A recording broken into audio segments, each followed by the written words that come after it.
ওর আমাকে ঘুমন্ত অবস্থায় বললো যে নাইম মারা গেছে। কীভাবে? স্ট্রোক।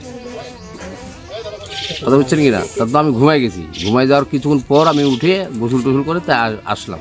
আসে দেখতেছি মৃত্যু। এখানে ডেড বডি দেখছেন? ওইখানে ডেড বডি ওইখানে হয়ে গেছিলো বলে। আচ্ছা, ডেড বডি হসপিটালে হয়ে গেছিলো। এটা আমরা দেখছি, আমি তো দেখি নাই, আমরা শুনছি। আচ্ছা, ও কি মূলত শ্বশুরবাড়ি থাকতো?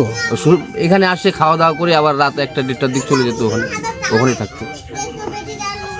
আচ্ছা, আর এই ওদের নাকি নাকি নাইম নাকি মাদক সেবন করতো? হ্যাঁ, মাদক তো সেবন করতো, কারণ ওরা তো মানে যেহেতু শ্রমিক মানুষ, গাড়ির সাথে তাদের সংযোগ বেশি, তো ওরা শ্রমিক তো নেশা তো করবে।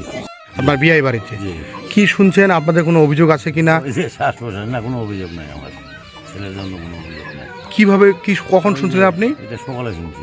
কি শুনলেন বলুন তো, শুনি আপনার মুখে। কিভাবে শুনলাম মোবাইলে যে মারা গেছে। মারা যায়নি, আমাকে বললো ডাক্তার নিয়ে আসেন। তো ডাক্তার নিয়ে যাবো কি, তার আগে শুনতেছি লাশ নিয়ে আসতে, শ্বাস প্রশ্বাসে বলে মারা গেছে।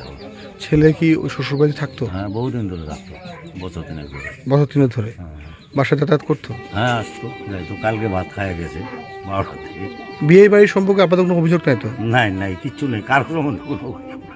আমরা তেমন কিছু শুনিনি। সকালবেলায় ফোন দিয়ে বলছে যে অসুবিধা, ঠিক আছে, আমরা যাইতে দেখতেছি যে নাই, মারা গেছে। হ্যাঁ। শ্বশুরবাড়ি কবে গেছিল? শ্বশুর বাড়ি তো এখানেও থাকে, এখানেও থাকে, মানে কাছের ভিতরে তো 5 মিনিটের রাস্তা। এখানে রাতে আসছে, খাই দিয়ে গেছে।